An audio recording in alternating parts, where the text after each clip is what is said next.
ಪ್ರೇಮ.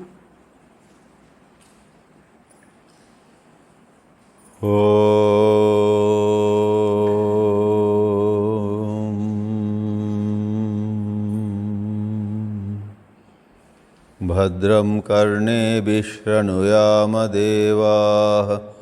ಭದ್ರಂ ಪಶ್ಯೇಮಾಕ್ಷಭಿರ್ಯಜತ್ರಾಃ ಸ್ಥಿರೈರಂಗೈಃ ಸ್ತುಷ್ಟುವಾಗುಂಸಸ್ತನೂಭಿಃ ವ್ಯಶೇಮ ದೇವಹಿತಂ ಯದಾಯುಃ ಸ್ವಸ್ತಿ ನ ಇಂದ್ರೋ ವೃದ್ಧಶ್ರವಾಃ ಸ್ವಸ್ತಿ ನಃ ಪೂಷಾ ವಿಶ್ವವೇದಾಃ ಸ್ವಸ್ತಿ ನಸ್ತಾರ್ಕ್ಷ್ಯೋ ಅರಿಷ್ಟನೇಮಿಃ ಸ್ವಸ್ತಿ ನೋ ಬೃಹಸ್ಪತಿರ್ದಧಾತು. ಓಂ ಶಾಂತಿ ಶಾಂತಿ ಶಾಂತಿ.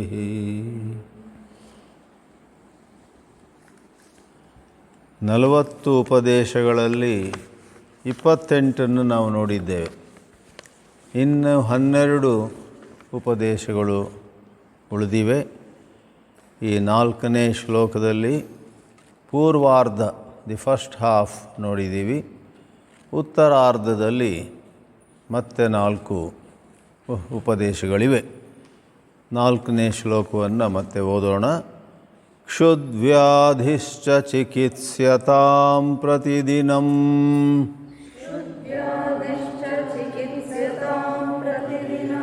ಭಿಕ್ಷೌಷಧಂ ಭುಜ್ಯತಾಂ ಸ್ವಾದ್ವನ್ನಂ ನ ತು ಯಾಚ್ಯತಾಂ ವಿಧಿವಶಾತ್ ಪ್ರಾಪ್ತೇನ ಸಂತುಷ್ಯತಾಂ ಶೀತೋಷ್ಣಾದಿವಿಷಹ್ಯತಾಂ ನ ತು ವೃಥಾ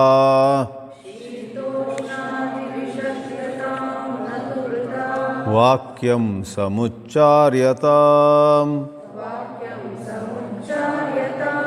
ಔದಾಸೀನ್ಯಮಭೀಪ್ಸ್ಯತಾಂ ಜನಕೃಪಾ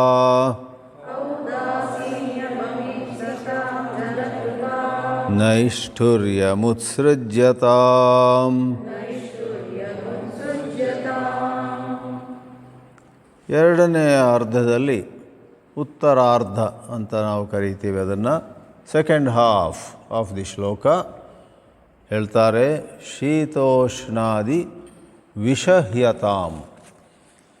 ವಿಷಹ್ಯತಾಮಲ್ಲಿ ವಿ ತೆಗೆದ್ರೆ ಸಹ್ಯತಾಂ. ಸಂಧಿಯಿಂದ ಸ ಅನ್ನೋದು ಶ ಆಗುತ್ತೆ. ಅಲ್ಲಿ ಇರತಕ್ಕಂತಹ ಕ್ರಿಯಾಪದದ ಧಾತು ಸಹ. ಅದು ನಮ್ಮ ಭಾಷೆಯಲ್ಲೂ ಇದೆ, ಸಹನೆ. ಸಹಿಸಬೇಕು ಶೀತ ಮತ್ತು ಉಷ್ಣವನ್ನು. ಇವುಗಳಿಗೆ ದ್ವಂದ್ವಗಳು ಅಂತಾರೆ. ಕೆಲವೊಮ್ಮೆ ಚಳಿ, ಕೆಲವೊಮ್ಮೆ ಸೆಕೆ, ಕೆಲವೊಮ್ಮೆ ರಾತ್ರಿ, ಕೆಲವೊಮ್ಮೆ ಹಗಲು, ಕೆಲವೊಮ್ಮೆ ದೂರ, ಕೆಲವೊಮ್ಮೆ ಹತ್ತಿರ. ದ್ವಂದ್ವಗಳು, they are called pairs of opposites. ಬದುಕಿನಲ್ಲಿ ಬೇಕನ್ನಿ ಬೇಡ ಅನ್ನಿ ದ್ವಂದ್ವಗಳು ಬಂದೇ ಬರ್ತವೆ. Opposites, pairs of opposites. ಕೆಲವೊಮ್ಮೆ we win, some other time we lose. ಯಾವಾಗಲೂ ವಿ ಶುಡ್ ವಿನ್ ಅಂತ ಆಗುತ್ತಾ? ಯಾವಾಗಲೂ ನಾನೇ ಹೀರೋ ಆಗಿರಬೇಕು ಅಂತ ಕೆಲವು ದಕ್ಷಿಣ ಭಾರತದಲ್ಲಿ ಅವ್ರ ಹೆಸರು ಹೇಳೋದು ಬೇಡ, ಕೆಲವು ನಾಯಕರಿದ್ದರು ಹಿಂದಿನ ಕಾಲದಲ್ಲಿ. ಅವರು ಯುವಕರಾಗಿದ್ದಾಗ ಒಬ್ಬಳು ಹೀರೋಯಿನ್ ಆಗಿರ್ತಿದ್ಳು. ಆಮೇಲೆ ಒಂದು 15 ವರ್ಷದ ನಂತರ ಆ ಹೀರೋಯಿನ್ನು ಅಕ್ಕ ಅಥವಾ ಅಮ್ಮ ಆಗೋಕ್ಕೆ ಶುರು ಮಾಡಿದ್ಲು. ಇವರು ಇನ್ನೂ ಹೀರೋ. ಇನ್ನೊಂದು 15-20 ವರ್ಷದ ನಂತರ ಅವಳು ತಾಯಿ ಪಾತ್ರ, ಹೀರೋಯಿನ ತಾಯಿ. ಇವಳು ಇನ್ನೂ ಕೊನೆಗೆ ಅವ್ರ ಅಜ್ಜಿ ಆಗ್ತಾಳು ಅವಳು ಹೀರೋಯಿನ್. ಇವರು ಇನ್ನೂ ಹೀರೋನೇ. ಹೈಸ್ಕೂಲ್ ಹುಡುಗಾಗಿ ಚಡ್ಡಿ ಹಾಕ್ಕೊಂಡು ಹೋಗ್ತಾರೆ ಅದಕ್ಕೆ. ಅಂತೂ ನಾನೇ ಹೀರೋ ಇರಬೇಕು ಸಾಯುವವರೆಗೂ ಅಂತ. ಅದಕ್ಕೆ ಮೂರ್ಖತನ ಅಲ್ವಾ? ಅಂಥ ಮೂವಿಗಳನ್ನು ನಾವು ಹೋಗಿ ನೋಡ್ತೀವಲ್ಲ, ನಾವು ಮೂರ್ಖರೇ. ಕಾಲಕ್ರಮೇಣ ವಯಸ್ಸು ಹೋಗೋದಕ್ಕೆ ನಾವು ತಯಾರಾಗಿರಬೇಕು. ಅದು ಪ್ರಕೃತಿಯ ನಿಯಮ. ಆ ಪ್ರಕಾರ ಶೀತ, ಉಷ್ಣ ಮುಂತಾದ ಹಲವಾರು ಬದಲಾವಣೆಗಳನ್ನು ಸಹಿಸ್ಕೊಳ್ಬೇಕು. ಸಹಿಸ್ಕೊಳ್ಬೇಕಂದ್ರೆ ಬೇರೆ ದಾರಿ ಇಲ್ಲ. ಅದ್ರ ಬಗ್ಗೆ ಕೂಗಾಡಿದರೆ, ಅದ್ರ ಬಗ್ಗೆ ಹತ್ತರೆ, ಅದ್ರ ಬಗ್ಗೆ ಪ್ರಲಾಪ ಮಾಡಿದರೆ ಅದೇನು ಬದಲಾಗುತ್ತೆ ನಮ್ಮ ವಿಲಾಪದಿಂದ. ಆದರೆ ಚಿನ್ಮಯಾನಂದರು ಹೇಳ್ತಾ ಇದ್ದರು, ಕೆಲವರು ಈ ಹವೆಯ ಬಗ್ಗೆ, ಹವೆ ಬದಲಾದರೆ ಎಷ್ಟು ಅವ್ರ ಮೇಲೆ ಪ್ರಭಾವ ಬೀಳುತ್ತಂದರೆ ಅವ್ರಿಗೆ ನಾವು ಥರ್ಮೋಮೀಟ್ರ್ ಅಂತ ಕರಿಬೋದು. ಹವೆ ಸೆಕೆ ಹೆಚ್ಚಾದರೆ ಥರ್ಮೋಮೀಟ್ರಲ್ಲಿ ಪಾದರಸ ಮೇಲೆ ಹೋಗುತ್ತೆ ನೋಡಿ. ಟೆಂಪ್ರೇಚರ್ ಕಡಿಮೆ ಆದರೆ ಮರ್ಕ್ಯೂರಿ ಗೋಸ್ ಡೌನ್. ಇವರದ್ದು ಅಷ್ಟೇ, ಮೂಡುಗಳು ಹವೆಯನ್ನು ಅವಲಂಬಿಸಿ ಬದಲಾಗ್ತಾ ಇರ್ತವೆ. ಆ ಪ್ರಕಾರ ಹೊರಗಿನಿಂದ ನಮಗೇನಾಗುತ್ತೋ ಅದರ ಮೇಲೆ ಅಷ್ಟೊಂದು ನಾವು ಡಿಪೆಂಡ್ ಆದರೆ ಹೇಗೆ ನಡೆದೀತು? ಮತ್ತು ಅಧ್ಯಾತ್ಮ ಹೇಗೆ ಸಾಧ್ಯ? ಜಗಲಿ ಹಾರದವನು ಗಗನಹಾರಿ ಆನೆ ಅಂತ ಒಂದು ವಾಕ್ಯ ಇದೆ. Small platform he cannot jump even that much height. Then he says, ಎಷ್ಟು ದೊಡ್ಡ ಬಿಲ್ಡಿಂಗ್ ನಿಮ್ಮದು, ನಾನು ಹಾರ್ತೀನಿ ಅಲ್ಲಿಗೆ ಅಂತ. ಜಗಲಿ ಹಾರದವನು ಗಗನಹಾರಿ ಆನೆ ಅಂತ. ಆ್ಯಡಿಂಗ್ ಮಲ್ಟಿಪ್ಲಿಕೇಶನ್ ಬರೆದವನು ಕ್ಯಾಲ್ಕುಲಸ್ ಓದ್ತಾನಂತೆ. ಅದು ಹೇಗೆ ಸಾಧ್ಯ? ಆದ್ದರಿಂದ ನಾವು ಬ್ರಹ್ಮವನ್ನು ತಿಳ್ಕೊಳ್ಬೇಕು, ಬ್ರಹ್ಮಜ್ಞಾನ ಬೇಕು ನಮಗೆ ಅಧ್ಯಾತ್ಮದಲ್ಲಿ ಅದರ ಪರಾಕಾಷ್ಠೆ ನಾವು ಮುಟ್ಟಬೇಕು ಅಂತ ಇದ್ದರೆ ಈ ಕೆಲವು ಅನಿವಾರ್ಯವಾದಂತಹ ಶೀತ ಉಷ್ಣಗಳನ್ನು ಸಹಿಸ್ಕೊಳ್ಬೇಕು. Yes, we feel it is difficult, but at least control your expressions, hold back your reactions. ಜೀವನದಲ್ಲಿ ಪ್ರತಿದಿನವೂ ಕೂಡ ಎಷ್ಟೋ ವಿಷಯಗಳು ನಮಗೆ ಇಷ್ಟ ಆಗೋದಿಲ್ಲ. ಯಾರೊಬ್ಬರು ಬಂದು ಏನೋ ಹೇಳಿಬಿಡ್ತಾರೆ, ವಿ ಡೋಂಟ್ ಲೈಕ್ ಇಟ್.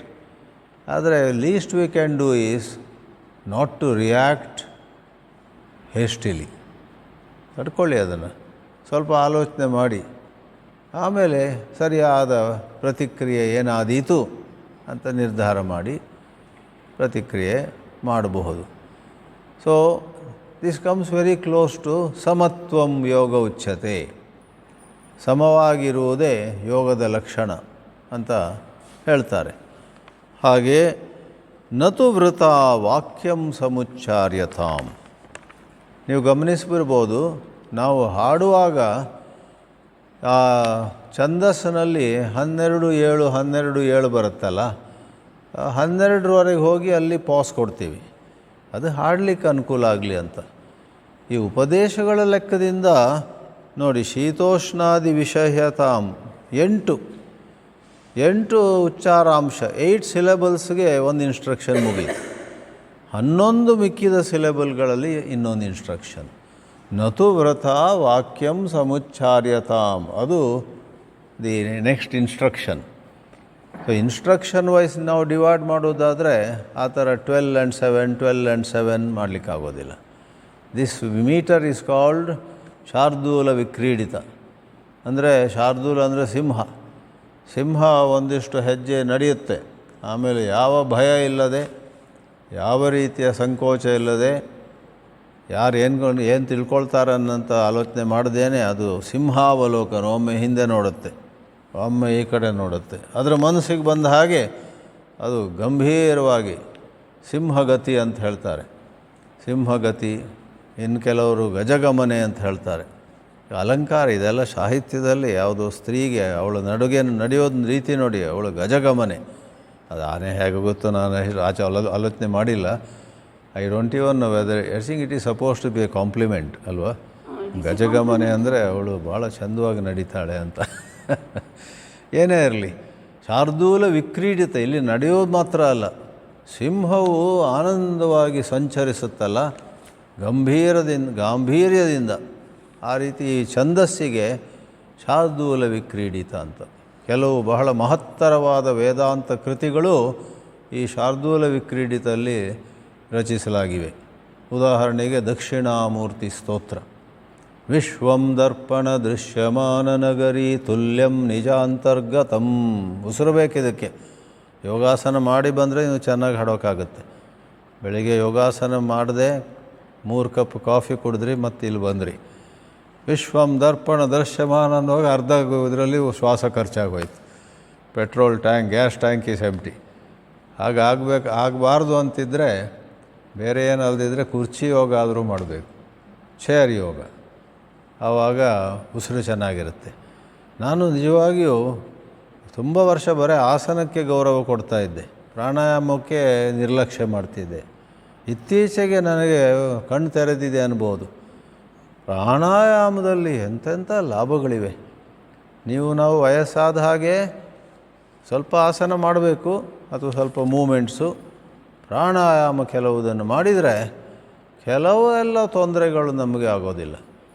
ಒಂದು ಸಂಶೋಧನೆಯ ಪ್ರಕಾರ, going by research done in some foreign laboratories, Bhramari ನೀವು ದಿನ ಒಂದು 5 ನಿಮಿಷ ಮಾಡಿದರೆ ಪಾರ್ಕಿನ್ಸನ್ ಡಿಸೀಸ್ ನಿಮ್ಮ ಹತ್ತಿರ ಬರೋದಿಲ್ಲ ಅಂತ ಸಿದ್ಧವಾಗಿದೆ. ಯಾಕಂದರೆ ಅದು ಎಲ್ಲ ಮುಚ್ಕೊಂಡು ಅಂತ ಮಾಡುವಾಗ ಒಳಗೆ ಕಂಪನ ಆಗುತ್ತೆ, ವೈಬ್ರೇಷನ್ಸ್. ಆ ಕಂಪನ ಆದಾಗ ಕೆಲವು ಗ್ರಂಥಿಗಳಿಗೆ ಸಾಮಾನ್ಯವಾಗಿ ಸಿಗುವುದಕ್ಕಿಂತ ಒಂದು 10% ಹೆಚ್ಚು ಆಮ್ಲಜನಕ, ಆಕ್ಸಿಜನ್ ಸಿಗುತ್ತೆ.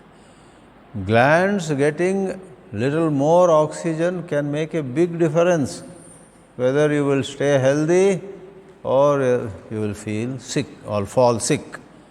ಅದರಿಂದ ಪ್ರಾಣಾಯಾಮ ಮಾಡ್ತಕ್ಕದ್ದು. ಇಲ್ಲಿಗೆ ಮತ್ತೆ ಬರುತ್ತಾ, ಶಾರ್ದೂಲ ವಿಕ್ರೀಡಿತ ಅನ್ನುವಂತಹ 19 ಉಚ್ಚಾರಾಂಶಗಳಿರುವಂತಹ ಛಂದಸ್ಸಿನಲ್ಲಿ ಈ ಉಪದೇಶದ ದೃಷ್ಟಿಯಿಂದ ನಾವು ತೆಗೆದುಕೊಂಡ್ರೆ, ನತು ವೃಥಾ ವಾಕ್ಯಂ ಸಮುಚ್ಚಾರ್ಯತಾಂ. ಇದರ ಗದ್ಯ ರೂಪ ವಾಕ್ಯಂ ವೃಥಾ ನ ಸಮುಚ್ಚಾರ್ಯತಾಂ. ನಾವು ಮಾತಾಡುವುದನ್ನು, ವಾಕ್ಯ ಅಂದರೆ ಮಾತುಗಳನ್ನು ಅನಾವಶ್ಯಕವಾಗಿ, ವೃಥಾ ಅಂದರೆ ವೇಸ್ಟ್ಫುಲಿ ಉಚ್ಚರಿಸಬಾರ್ದು. ಉಚ್ಚಾರ್ಯತಾಂ ಸಮುಚ್ಚಾರ್ಯತಾಂ ನ ವೃಥಾ ಸಮುಚ್ಚಾರ್ಯತಾಂ. ನಾವು ಅದನ್ನೆಲ್ಲ ಗಮನಿಸಿರೋದಿಲ್ಲ. ಮೊದಲು ದೊಡ್ಡವರಾಗಿಬಿಡ್ತೀವಿ.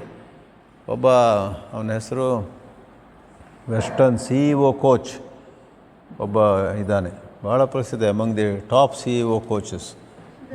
ಗೋಲ್ಡ್ ಸ್ಮಿತ್ ಏನೋ ಹೆಸರು ಅವನು. ಈ ರೋಟ್ ದಿ ಬುಕ್, ಫೇಮಸ್, ನೀವು ಗೂಗಲಲ್ಲಿ ನೋಡ್ಕೊಳ್ಳಿ ಅವನ ಆಥರ್ ಹೆಸರು. ಅವನ ಬುಕ್ಕಿನ ಹೆಸರು what got you here won't take you there.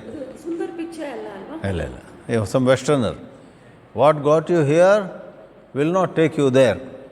ಆಮೇಲೆ ಅದ್ರದ್ದು ಒಂದು ಪಬ್ಲಿಕೇಶನ್ ಎಡಿಷನ್ನಲ್ಲಿ ಮುಖಪುಟದಲ್ಲಿ ಚಿತ್ರ ಏನಂದರೆ, ಒಂದು ಏಣಿ ಇದೆ, ಬಹಳ ಎತ್ತರವಾದ ಏಣಿ. ಅದರಲ್ಲಿ ಒಂದು 20 ಹೆಜ್ಜೆ ಹೋಗಿದ್ದಾನ ಮೇಲೆ. ಆಮೇಲೆ ಆಗ್ತಾಯಿಲ್ಲ ಅವನಿಗೆ, ಅಲ್ಲಿವರೆಗೆ ಬಂದ. You came up to here, you can't go up to there, forget it.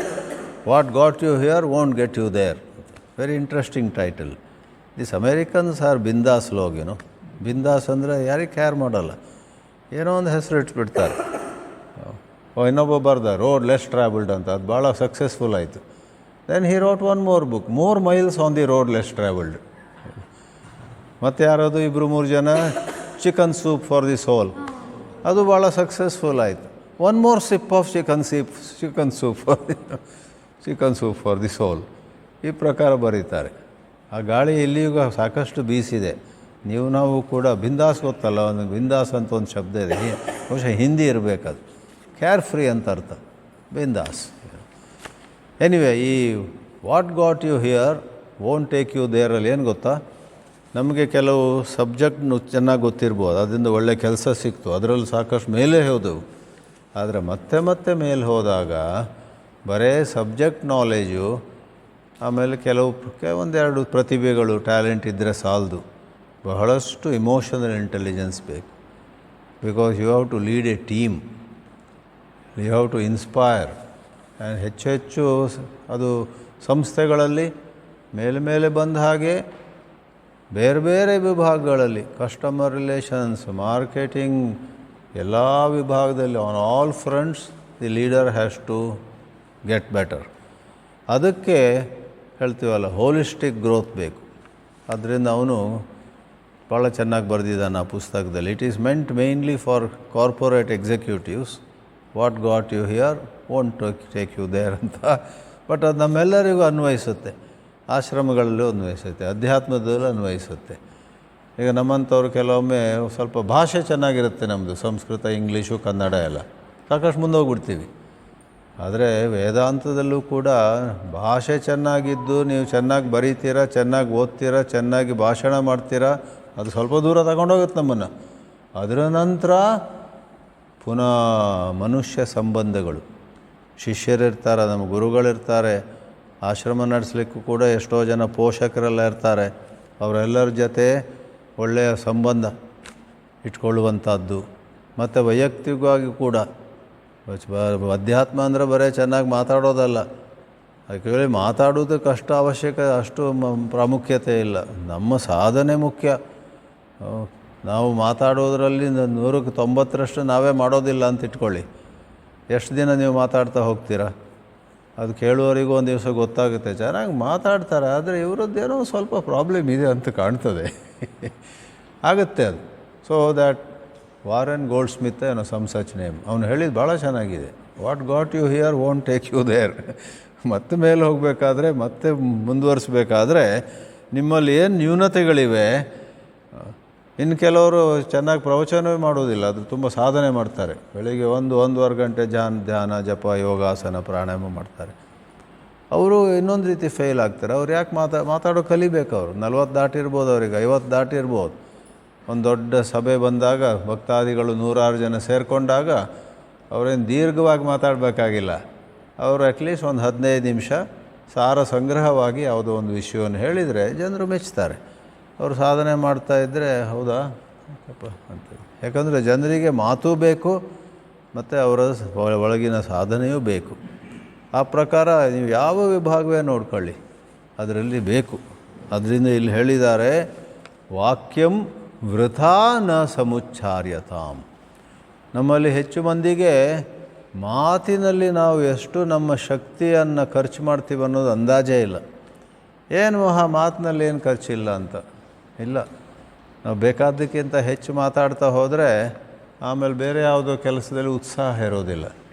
Because we have drained ourselves by talking about all unnecessary things. ಬೇಕಾದ್ದು ಬೇಡದಿದ್ದು ಎಲ್ಲ ಮಾತಾಡ್ತೀವಿ ನಾವು.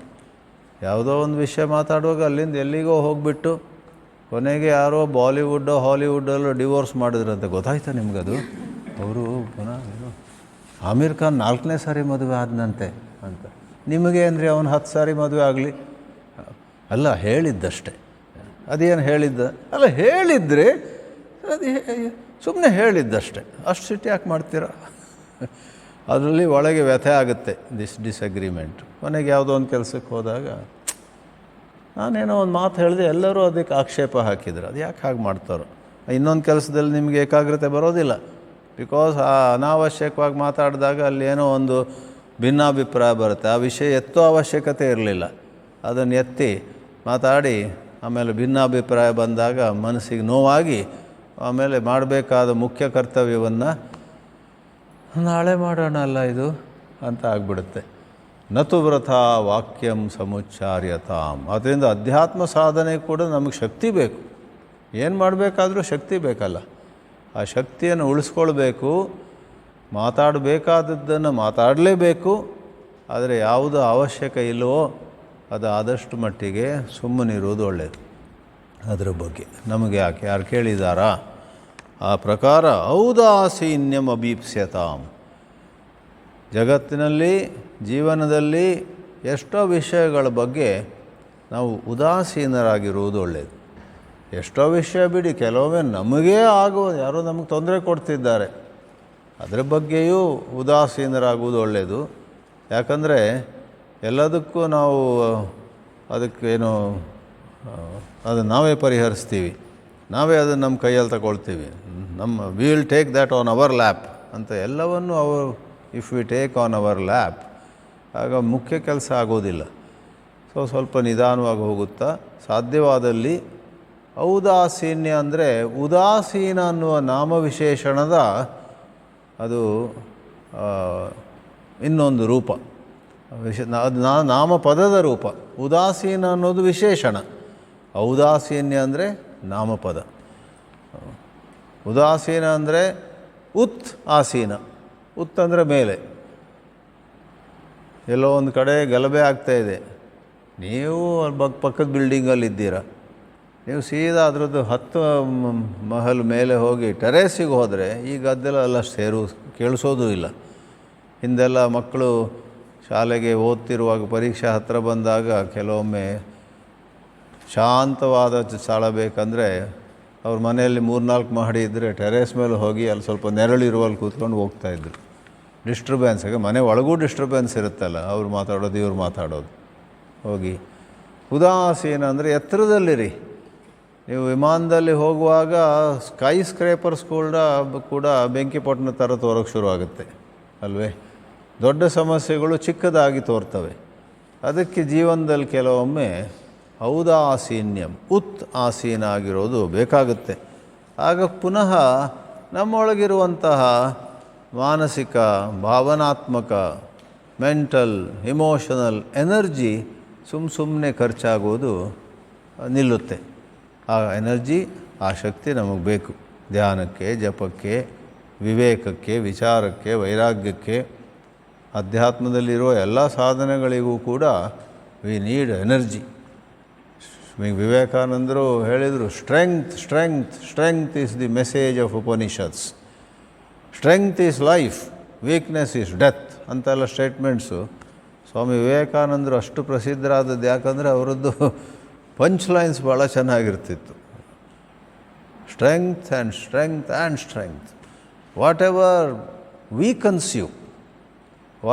ವೀಕನ್ಸ್ you physically, emotionally, intellectually or spiritually, reject it as poison ಅಂತ ಇನ್ನೊಂದು statement ವಿವೇಕಾನಂದರದ್ದು. Whatever strengthens you, whatever brings you more energy, take it as amrita, nectar ಅಂತೆಲ್ಲ ಹೇಳಿದ್ದಾರೆ. ಆದ್ದರಿಂದ ಫಿಲಸಾಫಿಕಲ್ ವೇದಾಂತ ಇರಲಿ ಒಂದು ಕಡೆ, ಅವರು ದಿನದಿನವೂ ಸಹಾಯಕವಾಗುವಂತಹ ಎಷ್ಟೋ ಮಾತುಗಳು ಹೇಳಿದರು. ಅಭೀಪ್ಸ್ಯತಾಮ್, ಈಪ್ಸಾ ಅಂತ ಹೇಳಿದರೆ ಇಚ್ಛೆ ಪಡುವಂಥದ್ದು. ಆಪ್ತುಂ ಇಚ್ಛಾ ಈಪ್ಸಾ. ಏನನ್ನಾರು ಪಡೆಯಲಿಕ್ಕೆ ನೀವು ಇಚ್ಛೆ ಪಟ್ಟಾಗ ಅದಕ್ಕೆ ಈಪ್ಸಾ ಅಂತೇವೆ. ಅದಕ್ಕೆ ಉಪಸರ್ಗ. ಯಾವುದೋ ಒಂದು ಅಡ್ವರ್ಟೈಸ್ಮೆಂಟ್ ನೋಡ್ತೀರ, ಹೌದಾ ಇಂಥದ್ದು ಬಂದಿದೆಯಾ, ಇಲ್ಲೇ ಮಾಲ್ನಲ್ಲೇ ಸಿಗುತ್ತಂತೆ, ಇವತ್ತು ಸಾಯಂಕಾಲ ಹೋಗಿ ತಗೊಂಬರೋಣ. ಅದು ಈಪ್ಸಾ. ಅಭೀಪ್ಸಿತಾರ್ಥ ಸಿದ್ಧ್ಯರ್ಥಮ್ ಅಂತ ಕೆಲವೊಮ್ಮೆ ಮಂತ್ರದಲ್ಲಿ ಬರುತ್ತೆ. ನೀವು ಇಚ್ಛೆ ಪಟ್ಟಂತಹ ವಸ್ತುಗಳು ನಿಮಗೆ ಸಿದ್ಧಿಸುವಂತೆ, ನಿಮಗೆ ದೊರೆಯುವಂತೆ ಈ ಪೂಜೆಯಲ್ಲಿ ಭಗವಂತ ಅನುಗ್ರಹ ಮಾಡಲಿ. ಅಭೀಪ್ಸಿತಾರ್ಥ ಸಿದ್ಧಿ. ಈಗ ನೀವು ನಿಮಗಿಂತ ಚಿಕ್ಕವರು ಯಾರು ಬಂದು ನಮಸ್ಕಾರ ಮಾಡಿದರೆ ಆಶೀರ್ವಾದ ಮಾಡಲಿಕ್ಕೆ ಆ ಶಬ್ದ ಉಪಯೋಗಿಸ್ಬೋದು. ಅಭೀಪ್ಸಿತಾರ್ಥ ಸಿದ್ಧಿರಸ್ತು, ನೀನು ಇಚ್ಛಿಸಿರುವಂಥದ್ದು ನಿನಗೆ ದೊರಕಲಿ ಅಂತ. ಅಭೀಪ್ಸಿತ ಅರ್ಥ ಸಿದ್ಧಿ. ಅಭೀಪ್ಸಿತ ಡಿಸೈರ್ಡ್, ಅರ್ಥ ಆಬ್ಜೆಕ್ಟ್, ಸಿದ್ಧಿ ಅದು ಸಿಗುವಂಥದ್ದು. ಅಭೀಪ್ಸಿತಾರ್ಥ ಸಿದ್ಧ್ಯರ್ಥು. ಅಥವಾ ಕೆಲವೊಮ್ಮೆ ಏನು ಹೇಳ್ತೇವೆ, ಅಭೀಷ್ಟ ಸಿದ್ಧ್ಯರ್ಥು, ಅಷ್ಟೇ ಸಾಕು. ಅಭೀಷ್ಟ ಸಿದ್ಧಿ ಅಸ್ತು. ಅಭೀಪ್ಸಿತ ಅಂದರೆ you must desire to gain ಔದಾಸೀನ್ಯ. ಔದಾಸೀನ್ಯವನ್ನು ಪಡೆಯಬೇಕು ಅಂತ ಒಂದು ಲೆವೆಲ್. ಔದಾಸೀನ್ಯವನ್ನು ಪಡೆಯಲು ನೀವು ಆಸೆ ಪಡಬೇಕು. ಯಾಕಂದರೆ ಯಾವುದನ್ನು ಬಹಳ ಆಸೆ ಪಡ್ತೀರೋ ಅದು ಕಾಲಕ್ರಮೇಣ ನಿಮಗೆ ಸಿಗುತ್ತೆ. That's how it works. There is one expression in English, D ಅಂದ್ರೇನು? Deep driving desire. If you have a deep driving desire for something, chances are very high that you will get it. Because ಆ deep driving desire ನಿಮ್ಮಲ್ಲಿ ಒಂದಿಷ್ಟು ಕಾಲ ಇದ್ದರೆ it works on you. ನಿಮ್ಮ ಎಲ್ಲ ಶಕ್ತಿಗಳನ್ನು ಒಂದು ಕಡೆ ತಗೊಂಬರುತ್ತೆ ಅದು. ಆಗ 10ರಲ್ಲಿ 9 ಅಂಶ ಖಂಡಿತ ನಿಮಗೆ ಅದು ಸಿದ್ಧಿಸುತ್ತೆ. ಎಷ್ಟೋ ಮಂದಿಗೆ ಡೀಪ್ ಡ್ರೈವಿಂಗ್ ಡಿಸೈರ್ ಇಲ್ಲ. ಒಂದಿನ ಇದು ಇಷ್ಟಪಡ್ತಾರೆ, ನಾಳೆ ಅವ್ರನ್ನ ಕೇಳಿ ಇಲ್ಲ ನನ್ನ ಮನಸ್ಸು ಬದಲಾಯಿತು, ಇನ್ನೊಂದು ಇಷ್ಟಪಡ್ತಾರೆ. Self cancelling thoughts. They don't even desire the same thing steadily. ದೃಢವಾಗಿ ಬದಲಾಯಿಸದೆ ಆ ಪ್ರಕಾರ ಇರೋದಿಲ್ಲ. ಆದ್ದರಿಂದ ಕೆಲವೊಮ್ಮೆ ಅಭೀಪ್ಸಾ is the first step. Then ಆ ಇಚ್ಛೆ ಪಡೋದು. ಆ ಇಚ್ಛೆ ಬಲವಾದಾಗ ಮತ್ತೆ ಅದು ಸಿಗುತ್ತೆ. ಕೆಲವೊಮ್ಮೆ ನಾವು ಇಚ್ಛೆ ಪಟ್ಟದೆಲ್ಲ ಸಿಗುತ್ತೆ ಅಂತ ಹೇಳ್ತಾ ಇಲ್ಲ. ಕೆಲವೊಮ್ಮೆ ಯಾವುದೋ ಕಾರಣದಿಂದ it is not meant for us ಅಂತ ಕೊನೆಗೆ ಬಿಡೋದು. ಹೋಗಲಿ, we are not meant for that is not meant for us, ಆಗೋದೆಲ್ಲ ಒಳ್ಳೆಯದಕ್ಕೆ ಅಂತ ಒಂದು ಭಾವನೆಯನ್ನು ಇಟ್ಕೊಳ್ಬೋದು. ಆದ್ದರಿಂದ ಔದಾಸೀನ್ಯಂ ಅಭೀಪ್ಸ್ಯತಾಂ. ಸುತ್ತಿ ಬಳಸಿ ಮತ್ತೇನಲ್ಲ, ಉದಾಸೀನರಾಗಿರಿ. ಕೆಲವೊಮ್ಮೆ ಯಾರೋ ಒಬ್ಬರು ಜಗಳಾಡ್ತಿದ್ರೆ ನಾವ್ಯಾಕೆ ಅದ್ರ ಮಧ್ಯದಲ್ಲಿರೋದು? ನಿಮ್ಮ ಮಗನಿಗೂ ಸೊಸೆಗೂ ಹೊಂದಿ ಬರ್ತಾ ಇಲ್ಲ, ತುಂಬ ಮಧ್ಯೆ ಬಾಯಿ ಹಾಕಬೇಡಿ. ಅಲ್ಲಿ ಇಲ್ಲಿ ಸ್ವಲ್ಪ ಹೇಳಿ, ಕೊನೆಗೆ ಉದಾಸೀನರಾಗಿರ, ಅವರೇ ಅವ್ರ ಮಧ್ಯದಲ್ಲಿ ಸರಿಪಡಿಸ್ಕೊಳ್ಳಿ. ಕಿರಿಯರು ಜಗಳದಲ್ಲಿ ನಾವು ಯಾಕೆ ಮಧ್ಯ ನುಗ್ಗಬೇಕು ಇತ್ಯಾದಿಯಾಗಿ. Of course it's difficult to decide when to get in, when to keep away.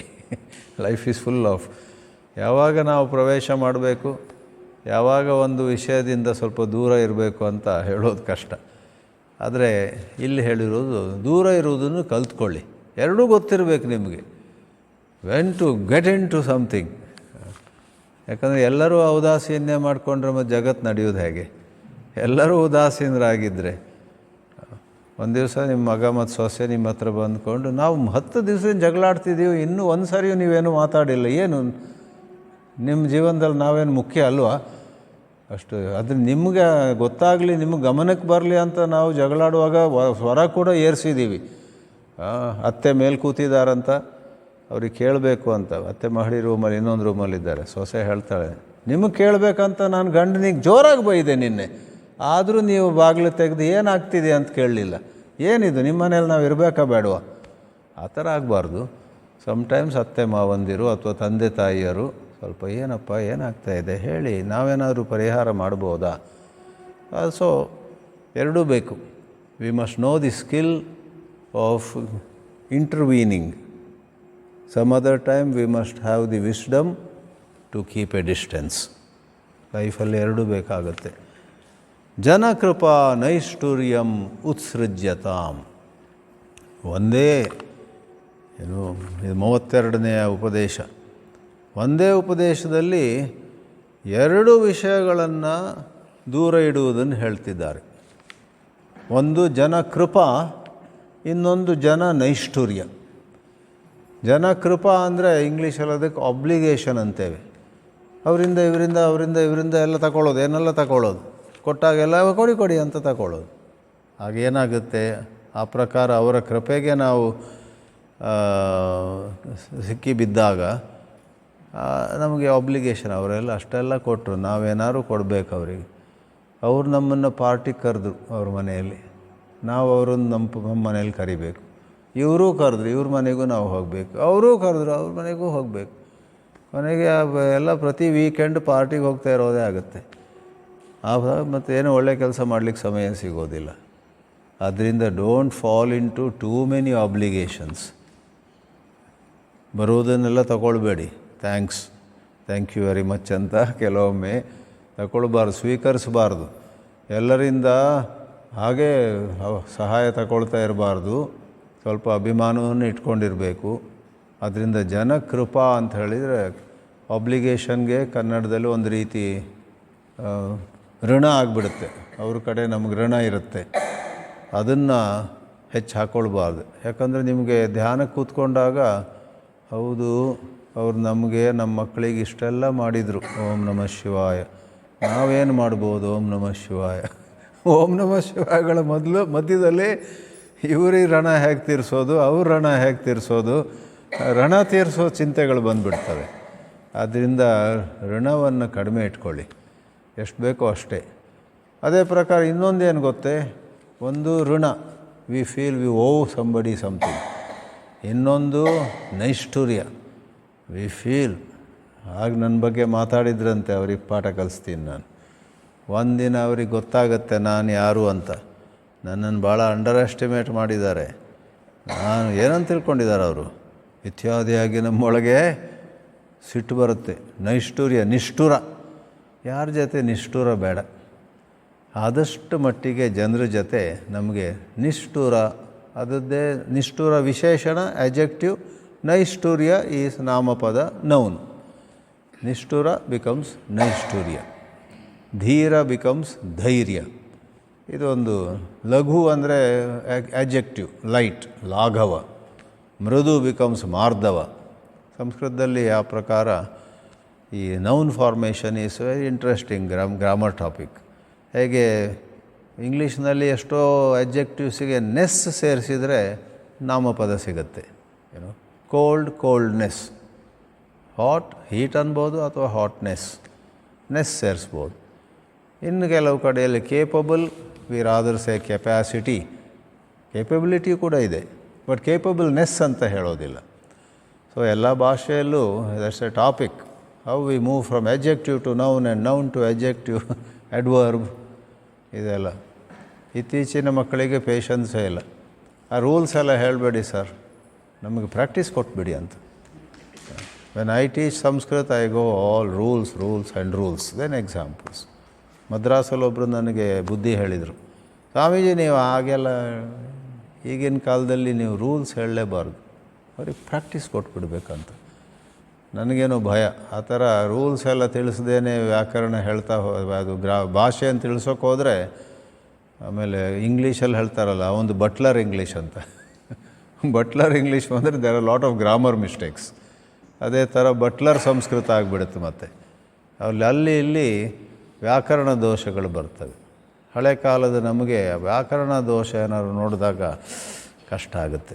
There should not be any error in pronunciation, in choice of words, in syntax, in semantics ಅಂತೆಲ್ಲ ಇದೆ ಅಲ್ಲಿ.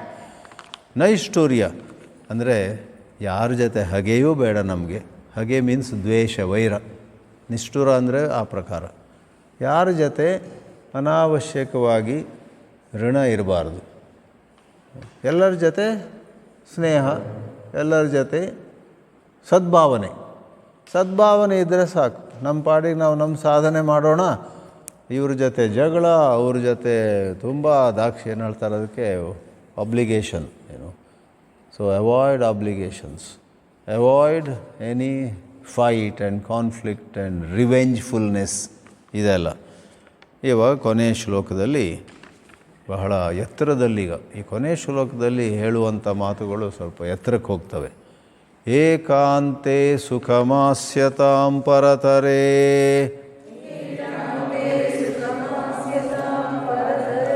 ಚೇತಃ ಸಮಾಧೀಯತಾಂ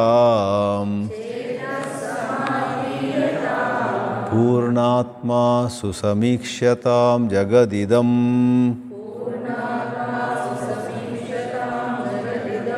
ತದ್ಬಾಧಿತಂ ದೃಶ್ಯತಾಂ ಪ್ರಾಕರ್ಮ ಪ್ರವಿಲಾಪ್ಯತಾಂ ಚಿತಿಬಲಾತ್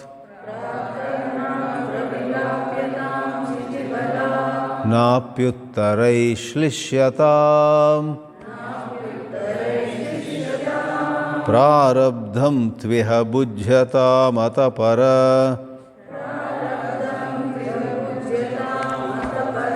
ಬ್ರಹ್ಮಾತ್ಮನಾ ಸ್ಥೀಯತಾಂ.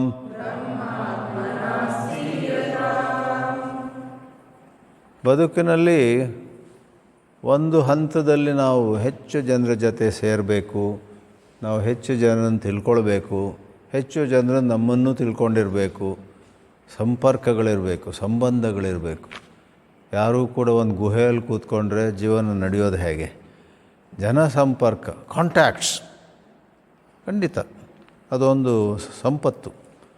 ನಿಮಗೆ ಮದ್ರಾಸಲ್ಲಿ, ಹೈದರಾಬಾದಲ್ಲಿ, ಬೇರೆ ಬೇರೆ ಊರಲ್ಲಿ ಅಥವಾ ಕರ್ನಾಟಕದ ಒಳಗೇನೆ, ಹುಬ್ಬಳ್ಳಿಯಾ ನಮಗೊಬ್ಬರು ಅಲ್ಲಿ ಗೊತ್ತಿದ್ದಾರೆ ಪಾಟೀಲ್ ಅಂತ, ಮೈಸೂರಾ ಅಲ್ಲೊಬ್ಬರು ಅವರಿದ್ದಾರಲ್ಲ ಅದು ಶಾಸ್ತ್ರಿಗಳು, ಇನ್ನೊಂದು ಕಡೆಯಲ್ಲಿ ಅಲ್ಲೊಬ್ಬರು ಉತ್ತರ ಭಾರತದ ಮಿಶ್ರ ಇದ್ದಾರೆ, ಮತ್ತೊಂದು ಕಡೆಯಲ್ಲಿ ಈ ಗೌಡ್ರಿದ್ದಾರೆ, ಅಲ್ಲಿ ಅವರಿದ್ದಾರೆ ಇತ್ಯಾದಿ. ಜನರು ಗೊತ್ತಿದ್ದಾಗ ನಿಮಗೆ ಎಷ್ಟೋ ರೀತಿಯಲ್ಲಿ ಚಟುವಟಿಕೆ ಜೀವನಕ್ಕೆ ಅದು ಸಹಾಯಕ.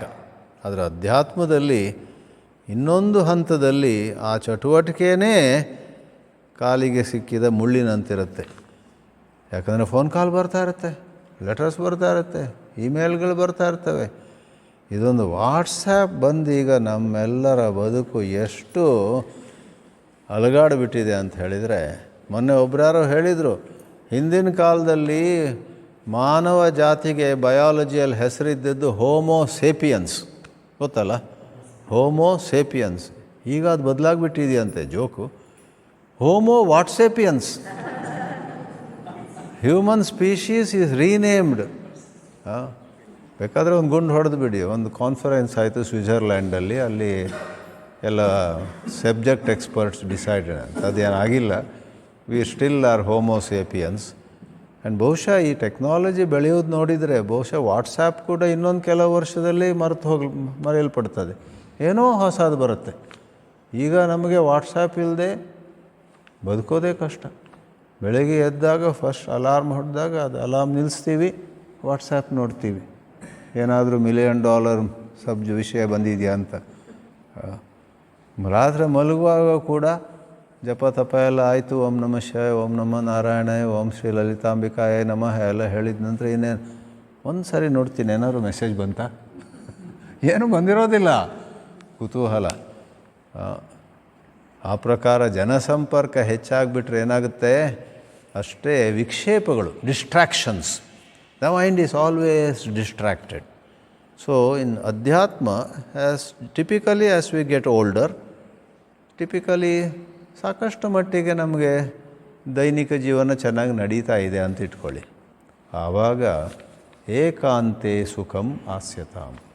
ಆದಷ್ಟು ಮಟ್ಟಿಗೆ ಅಲ್ಲಿ ಇಲ್ಲಿ ನಿಮಗೆ ಕೆಲವು ಕಡೆ 10 ನಿಮಿಷ ಖಾಲಿ, 10 ನಿಮಿಷ ಬಿಡುವು ಸಿಕ್ಕಿದೆ, ಆವಾಗ ಗ್ರ್ಯಾಬ್ ಇಟ್. ಆ 10 ನಿಮಿಷವನ್ನು ಅದು ಬಹಳ ಬೆಲೆ ಬಾಳುವಂಥದ್ದಂತ ಅದನ್ನು ಹಿಡ್ಕೊಂಡು ಸ್ವಲ್ಪ ಎಲ್ಲೋ ಒಂದು ಏಕಾಂತದಲ್ಲಿ ಹೋಗಿ ಜಪ ತಪ ಅಂತ ನಾನು ಹೇಳ್ತಾ ಇದ್ದೀನಿ. ಆ ಜಪ ನಿಮಗೆ ಇಷ್ಟ ಇಲ್ಲದಿದ್ದರೆ ಒಂದು ಪ್ರಾಣಾಯಾಮ ಮಾಡಿ. ಅನುಲೋಮ ವಿಲೋಮ ಪ್ರಾಣಾಯಾಮ ಬಹಳ ಸುಲಭ, ಗೊತ್ತಲ್ಲ. ಈ ಕಡೆಯಿಂದ ಉಸಿರು ಎಳ್ಕೊಳ್ಳೋದು, ಆ ಕಡೆಯಿಂದ ಬಿಡೋದು, ಆ ಕಡೆಯಿಂದ ಉಸಿರು ಒಳಗೆ ತಗೊಳ್ಳೋದು, ಈ ಕಡೆಯಿಂದ ಬಿಡೋದು. ಅದನ್ನು ಸ್ವಲ್ಪ ಚೆಂದವಾಗಿ ಕಲಿತು, ಭಾಳ ಕಲೀಲಿಕ್ಕೇನಿಲ್ಲ ಅದರಲ್ಲಿ. ಬಟ್ ಕೆಲವರು ಹೇಳ್ತಾರೆ ಚಿನ್ಮುದ್ರೆ ಇಟ್ಕೊಳ್ಳಿ, ಮೂಗನ್ನು ಹೀಗೆ ಹಿಡ್ಕೊಳ್ಳಿ, 5 ನಿಮಿಷ ಮೂಗನ್ನು ಬಲಗೈಯಿಂದ ಹಿಡ್ಕೊಳ್ಳಿ, ಮತ್ತು ಹೀಗೆ ಇದನ್ನು ಓಪನ್ ಮಾಡೋದು, ಇದನ್ನು ಓಪನ್ ಮಾಡೋದು. ಆಮೇಲೆ ಇನ್ನೊಂದು 5 ನಿಮಿಷ ಬಲಗೈ ಕೆಳಗೆ ಬರಲಿ ಚಿನ್ಮುದ್ರೆ, ಎಡಗೈಯಿಂದ 10 ನಿಮಿಷ ನಿಮಗೆ ಸಮಯ ಸಿಕ್ಕಿದಾಗ ಬೇರೆ ಏನೋ, ಖಂಡಿತ ವಾಟ್ಸಾಪ್ ನೋಡಬೇಡಿ ಆವಾಗ, ಬೇರೆ ಏನೋ ಮಾಡುವ ಬದಲು ಒಂದು ಅನುಲೋಮ ವಿಲೋಮ ಅಥವಾ ನಾಡಿ ಶುದ್ಧಿ ಅಂತಲೂ ಹೇಳ್ತಾರಂತ ಕಾಣುತ್ತೆ. ಅದಕ್ಕೆ ಮಾಡಿದರೆ ಎಷ್ಟು ಲಾಭ ಇದೆ ಅಂದರೆ ಹೊಸ ಹುರುಪು ಬರುತ್ತೆ, ಹೊಸ ಚೇತನ ಬರುತ್ತೆ. ಮಾತ್ರವಲ್ಲ, ಮನಸ್ಸಿನಲ್ಲಿ ಯಾವುದೋ ನಿಮಗೆ ಚಿಂತೆ ಕಾಡುತ್ತಿದ್ದರೆ ಆ ಚಿಂತೆ ಎಲ್ಲೋ ಕಣ್ಮರೆ ಆಗಿಬಿಡುತ್ತೆ. ರಮಣ ಮಹರ್ಷಿಗಳು ಪದೇ ಪದೇ ಹೇಳ್ತಾ ಇದ್ದರು, ಉಸಿರು ಮತ್ತು ಚಿಂತನೆ ಪರಸ್ಪರ ಸಂಬಂಧ ಉಳ್ಳವು. ಉಸಿರನ್ನು ನೀವು ನಿಯಮಿಸಿದರೆ, if you regulate your breathing, ನಿಮ್ಮ ಆಲೋಚನೆಗಳು ಕೂಡ ಕಂಟ್ರೋಲಿಗೆ ಬರ್ತವೆ. ಅದರ್ ವೇ ರೌಂಡ್ ಆಲ್ಸೋ, ಬೇರೆ ಯಾವುದೋ ಮೆಥಡಿಂದ ನೀವು ಆಲೋಚನೆಗಳನ್ನು ಸ್ವಲ್ಪ ಕಮ್ಮಿ ಮಾಡಿದರೆ ಉಸಿರಾಟವು ಹೆಚ್ಚು ರೆಗ್ಯುಲೇಟೆಡ್ ಆಗುತ್ತೆ. Without even your knowledge, suddenly you just a while ago I was breathing heavily, suddenly it has become normal ಅಂತ. ಬಿಕಾಸ್ ಅದೆರಡು ವೆರಿ ಕ್ಲೋಸ್ಲಿ ರಿಲೇಟೆಡ್. ಚಿನ್ಮಯಾನಂದರು ಆಗಾಗ್ಗೆ ಹೇಳ್ತಾ ಇದ್ದರು, your thoughts should improve in quality but decrease in quantity. Overthinking is a big problem with all of us. Overthinking all of us, ನಮ್ಮೆಲ್ಲರಿಗೂ ಅದಿದೆ. ನಮ್ಮಂಥ ಸ್ವಾಮಿಗಳು ಕೂಡ ಕೆಲವೊಮ್ಮೆ ಏನಾಗುತ್ತೆ ಗೊತ್ತೇ, ಯಾರೋ ಬಂದ್ಕೊಂಡು ಅವ್ರ ಸಮಸ್ಯೆ ಎಲ್ಲ ನಮ್ಮ ಹತ್ರ ತೋಡ್ಕೊಳ್ತಾರೆ. ಹೀಗಾಗಿದೆ ನಮ್ಮ ಮನೆಯಲ್ಲಿ, ಹೀಗಾಗಿದೆ, ಹಾಗಾಗಿದೆ ಅಂತೆಲ್ಲ. ನಾವು ಬುದ್ಧಿವಂತರಲ್ದಿದ್ರೆ, ಎಷ್ಟೋ ಸರಿ ಸ್ವಾಮಿಗಳು ಬುದ್ಧಿವಂತರಾಗಿರೋದಿಲ್ಲ. ಏನಾಗುತ್ತೆ, ಅವ್ರ ಸಮಸ್ಯೆ ಎಲ್ಲ ಕೇಳಿ ನಮ್ಮ ಹೃದಯ ಕರಗಕ್ಕೆ ಶುರುವಾಗಿ ಅವರು ಹೋದರು ಮನೆಗೆ. ನಾವು ರಾತ್ರಿ ನಿದ್ದೆ ಇಲ್ಲ ನಮಗೆ, ಅಲ್ಲ ಅವರಿಗೆ. ಇದರಲ್ಲಿ ಅಪ್ಪನ ತಪ್ಪ, ಮಗದ ತಪ್ಪ, ಇದು ಸೊಸೆ ತಪ್ಪ, ಅತ್ತೆ ತಪ್ಪ, ಇದು ಯಾರು ತಪ್ಪು, ನಾನು ಯಾರದು ಕರೆಸೋ. ಈಗ ಅವರೆಲ್ಲ ಫೋನ್ ನಂಬರ್ ತಗೊಂಡಿದ್ದೀನಿ, ಒಬ್ಬೊಬ್ಬರಿಗೆ ಫೋನ್ ಮಾಡ್ತೀನಿ. ಈಗ ಒಮ್ಮೆ ಒಂದು ಜೋಕಿದೆ, ಯಾರೋ ಬ್ರಹ್ಮಚಾರಿಗಳು ಈ ಥರ ಅಧ್ಯಾತ್ಮದಲ್ಲಿರ್ತಕ್ಕವರು ಯಾವುದೋ ಕುಟುಂಬದ ಸಮಸ್ಯೆಗಳನ್ನು ಕೇಳಿ 1 ವಾರ ಅವರಿಗೆ ನಿದ್ದೆ ಬರಲಿಲ್ಲಂತೆ. ಆಮೇಲೆ ಮುಂದಿನ ವಾರ ಆ ಕುಟುಂಬದವ್ರು ಮತ್ತೆ ಬಂದಾಗ ಬಹಳ ಕಳಕಳಿಯಿಂದ ಕೇಳಿದ್ರಂತೆ, ಹೇಗಿದೆ ಈಗ ನಿಮ್ಮ ಮನೆಯಲ್ಲಿ? ಏನು ಅಂದ್ರಂತವ್ರು. ಅಲ್ಲ, ನಿಮ್ಮ ಮನೆಯಲ್ಲಿ ಜಗಳ ಆಗ್ತಿತ್ತಲ್ಲ. ಯಾವ ಜಗಳ? ನಮ್ಗೆ ಯಾವ ಜ್ಞಾಪಕ ಇಲ್ಲ. The family has forgotten. The brahmachari or swami is so disturbed, we never had any problem. ಅಯ್ಯೋ ಆ ದಿನ ಅದು ಜೋಕ್ ಮಾಡಿದ್ದು ನಾವು, ನಿಜವಾಗಿ ಏನಿಲ್ಲ ಅಂತ. ಇವನು 1 ವಾರ ಸಾಧನೆ ಎಲ್ಲ ಬಿಟ್ಟಿದ್ದಾನೆ. ಈ ಪ್ರಕಾರವಾಗಿ ಮಿಸ್ಜಡ್ಜ್ಮೆಂಟ್, ಯಾರಿಗೆ ನಿಜವಾಗಿ ಪ್ರಾಬ್ಲಮ್ ಇಲ್ಲೋ ಅದನ್ನು ನಾವು ಅವ್ರಿಗೆ ರಿಯಲಿ ಪ್ರಾಬ್ಲಮ್ ಇದೆ ಅಂತ ಭಾವಿಸುವುದು ಒಂದು ಮಿಸ್ಜಡ್ಜ್ಮೆಂಟ್. ಇನ್ನೊಂದು ಕಡೆಯಲ್ಲಿ ಯಾರಿಗೆ ನಿಜವಾಗಿ ಪ್ರಾಬ್ಲಮ್ ಇದೆಯಾ, ಏನೆಲ್ಲ ಸುಳ್ಳು ಹೇಳ್ತಿದ್ದಾರೆ, ಜೋಕ್ ಮಾಡ್ತಿದ್ದಾರೆ, ಇಲ್ಲ ಅವ್ರಿಗೆ ಕೆಲವರಿಗೆ ನಿಜವಾಗಿ ಪ್ರಾಬ್ಲಮ್ ಇರ್ಬೋದು. So misjudgments become less if you do ekanta. ಅಲ್ಲಿ ಇಲ್ಲಿ ಯೌವನವಾಗಿರ್ಬೋದು ನಿಮ್ಮದು, ಯೌವನದಲ್ಲೂ ಕೂಡ ಒಂದು 5 ನಿಮಿಷ ಅಲ್ಲಿ ಇಲ್ಲಿ ಏಕಾಂತೆ ಸುಖಂ ಆಸ್ಯತಾಂ, ಯಾವುದೋ ಒಂದು ಸಾಧನೆಯನ್ನು ಮಾಡಿ. ದೈವಭಕ್ತಿ ಇಲ್ಲದಿದ್ದರೆ ಪ್ರಾಣಾಯಾಮ ಮಾಡ್ಬೋದು. ಪ್ರಾಣಾಯಾಮಕ್ಕೆ ದೇವ್ರು ಬೇಕಂತಿಲ್ಲ. ಜಪಕ್ಕೆ ಆ ಈಶ್ವರನ ಶಿವನ ಜಪ ಮಾಡಬೇಕಾದ್ರೆ ಶಿವನಲ್ಲಿ ನಂಬಿಕೆ ಇರಬೇಕು ನಿಮಗೆ, ಅಲ್ವೇ? ಇಲ್ಲಿ ಯಾರ ಮೇಲೆ ನಂಬಿಕೆ ಬೇಕಾಗಿಲ್ಲ. ಬ್ರೀದಿಂಗ್ ಎಕ್ಸಸೈಸ್ ಮಾಡಬೇಕಾದ್ರೆ ನಿಮಗೆ ನಿಮ್ಮಲ್ಲಿ ನಂಬಿಕೆ ಇರಬೇಕಷ್ಟೇ. Have belief in yourself. ಏಕಾಂತೆ ಸುಖಮಾಸ್ಯತಾಂ ಪರತರೆ, ಆ ಮೇಲಿರುವಂಥದ್ದು. ಪರ ಅಂದರೆ ಮೇಲು, ಪರಕ್ಕಿಂತ ಮತ್ತು ಮೇಲು ಪರತರ, ಇನ್ನೂ ಮೇಲು ಪರತಮ. ತರತಮ, ಹೈಯರ್ ಹೈಯೆಸ್ಟ್ ಅಂತಿದ್ದಾಗೆ. ಪರತರ ಪರತಮ. ಆ ತರ ಮತ್ತು ತಮ ಕಂಪ್ಯಾರೇಟಿವ್ ಡಿಗ್ರಿ ಮತ್ತು ಸೂಪರ್ಲೇಟಿವ್ ಡಿಗ್ರಿ, ಇವುಗಳನ್ನು ಸೇರಿಸಿ ಸಂಸ್ಕೃತದಲ್ಲಿ ತರ ಮತ್ತು ತಮ ಸೇರಿಸಿ ತಾರತಮ್ಯ ಅಂತ ಬರುತ್ತೆ. ತಾರತಮ್ಯ ಇಸ್ ಎ ನೌನ್. ತಾರತಮ್ಯ ಅಂದರೆ ಕೆಲವುದು ಮೇಲಿಡ್ತೀವಿ, ಕೆಲವುದು ಕೆಳಗಿಡ್ತೀವಿ. ತಾರತಮ್ಯ sometimes is a bad word. ತುಂಬ ತಾರತಮ್ಯ ಮಾಡ್ತಾರೆ. ಪಕ್ಷಪಾತದ ಅರ್ಥ ಹತ್ತಿರ ಬರುತ್ತದು. ಬಟ್ ಲಿಟ್ರಲಿ ಇಟ್ ಮೀನ್ಸ್ ಯಾರನ್ನೋ ಅವ್ರದ್ದು ಮೈ ಬಣ್ಣವೋ ಅವ್ರದ್ದು ಇನ್ಯಾವುದೋ ಒಂದು ಹಿನ್ನೆಲೆ ನೋಡಿಕೊಂಡು ಅವರನ್ನು ಮೇಲಿಟ್ಕೊಳ್ಳೋದಾಗಲು, ಪರಿಶೀಲಿಸದೆ ವಿದೌಟ್ ಎಕ್ಸಾಮಿನಿಂಗ್, ಇನ್ಯಾರನ್ನೋ ಈ ಥರ ಯಾವುದೋ ಒಂದು ಸೂಪರ್ಫಿಷಿಯಲ್ ಫ್ಯಾಕ್ಟರ್ಸ್ ಮೇಲೆ ಕೆಳಗೆ ಹಾಕೋದು ತಾರತಮ ಅಂತ. ಪಕ್ಷಪಾತ ಇಲ್ಲದವರು ಯಾವ ತಾರತಮ್ಯ ಮಾಡೋದಿಲ್ಲ, ಎಲ್ಲರ ಕಡೆ ಸಮಭಾವ ಇರುತ್ತೆ. ಸೊ ಈ ಪ್ರಕಾರ ಇಲ್ಲಿ ಹೇಳಿದ ಹಾಗೆ ಪರತರೆ, ನಮ್ಮ ಜಗತ್ತಿನಲ್ಲಿ ಲೌಕಿಕ ಜೀವನದಲ್ಲೇ ಎಷ್ಟೋ ಪರವಾಗಿರೋದಿರ್ತದೆ. ಪರ ಅಂದರೆ ಒಳ್ಳೆಯದು, ಭಾಳ ಎಲ್ಲರೂ ಬಯಸುವಂಥದ್ದಿರುತ್ತೆ. ಆದರೆ ಪರತರ ಅಂದರೆ ಲೌಕಿಕಕ್ಕಿಂತ ಮೇಲೆ ಅಧ್ಯಾತ್ಮ ತತ್ವಗಳಿವೆ ಅಲ್ಲ, ಅವು ಪರತರ. ಅದರಲ್ಲಿ ಚೇತಃ ಸಮಾಧೀಯತಾಂ, ಚೇತಸ್ಸನ್ನು ಕಾನ್ಸಂಟ್ರೇಟ್ ಮಾಡಬೇಕು. ಸಮಾಧಿ ಈಸ್ ಮೇನ್ಲಿ ಕಾನ್ಸಂಟ್ರೇಷನ್. ನೀವೆಲ್ಲರೂ ಸಮಾಧಿ ಶಬ್ದವನ್ನು ಕೇಳ್ತಾ ಇರ್ತೀರ. ಸಮಾಧಿ ಶಬ್ದದ ಮೂಲ ಏನಂತ ಹೇಳಿದ್ರೆ, ಮನಸ್ಸು ಎಲ್ಲೆಲ್ಲ ಹರಿದಾಡುತ್ತಲ್ಲ, ಅವು ಆ ಆಲೋಚನೆಗಳನ್ನೆಲ್ಲ ಹಿಡ್ಕೊಂಡು ಒಂದು ಕಡೆ ತರುವಂಥದ್ದು. ಆ ಮತ್ತು ಧಾತು. ಅಂದರೆ ಇಡೋದು. ನಿಮ್ಮ ಕೈಯಲ್ಲಿ ಒಂದಿಷ್ಟು ಗೋಲಿಗಳಿತ್ತು ಅಂತ ಇಟ್ಕೊಳ್ಳಿ, ಮಾರ್ಬಲ್ಸ್, ಅಪ್ಪಿತಪ್ಪಿ ಬಿದ್ದುಬಿಡ್ತಾಯಿಲ್ಲ, ಅದೆಲ್ಲ ಹೆಕ್ಕಿಕೊಂಡು ಪುನಃ ಒಂದು ಕಡೆ ತಂದಿಟ್ಟರೆ ಅದು ಸಮಾಧಿ, ಒಟ್ಟಿಗೆ ತರುವಂಥದ್ದು. ನಮ್ಮ ಮನಸ್ಸಿನ ನೂರಾರು ಆಲೋಚನೆಗಳನ್ನು ಒಂದು ಶ್ರೇಷ್ಠವಾದ ವಸ್ತುವಿನಲ್ಲಿ, ಶ್ರೇಷ್ಠವಾದ ತತ್ವದಲ್ಲಿ ನಿಲ್ಲಿಸಬೇಕು. ಪೂರ್ಣಾತ್ಮ ಸುಸಮೀಕ್ಷೇತಾಂ, ಇದಕ್ಕೆ ಹೇಳಿದ್ದು. ಈ ಶ್ಲೋಕದಲ್ಲಿ ಸ್ವಲ್ಪ ಉನ್ನತವಾದ ವಿಷಯಗಳು ಬರ್ತಾ ಇವೆ.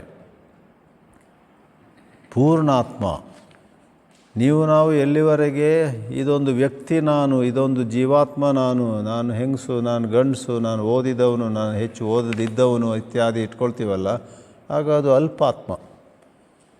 ವೇದಾಂತವನ್ನು ಅರ್ಥ ಮಾಡಿಕೊಂಡಾಗ ವ್ಯವಹಾರದಲ್ಲಿ ನಾವು ಜೀವಾತ್ಮ ಇರಬಹುದು, ಆದರೆ ಅಂತರಂಗದಲ್ಲಿ ನಮ್ಗೆ ಗೊತ್ತಿದೆ ನಮ್ಮಲ್ಲಿ ಒಂದು ಪೂರ್ಣತೆ ಇದೆ. ಅಲ್ಪತೆಯಿಂದ ಪೂರ್ಣತೆಯ ಕಡೆಗೆ ಪಯಣವೇ ಅಧ್ಯಾತ್ಮದ ಪಯಣ. ಆ ಪೂರ್ಣಾತ್ಮವನ್ನು ಮತ್ತೆ ಮತ್ತೆ ವಿಚಾರದ ಮೂಲಕ ನೋಡ್ತಾ ಇರಬೇಕು. ಸಮೀಕ್ಷತಾಂ, hold in view the truth that you are actually full. You are full, but because of the mischief of thoughts, ಆಲೋಚನೆಗಳು ಭಾಳ ಕೀಟಲೆ ಮಾಡುವಂಥವು. ಆಲೋಚನೆಗಳ ಕೀಟಲೆಯಿಂದಾಗಿ ಮಿಸ್ಚೀಫ್, ನಮಗೆ many times we feel so small. ಎಲ್ಲೋ ಹೋಗ್ತೀವಿ, ಇವರೆಲ್ಲರ ಎದುರಿಗೆ ನನಗಿಲ್ಲಿ ಒಳಗೆ ಬರೋದೇ ಸರಿಯಲ್ಲ ಅಂತ ಇನ್ಫೀರಿಯಾರಿಟಿ ಕಾಂಪ್ಲೆಕ್ಸ್ ಬಂದುಬಿಡುತ್ತೆ.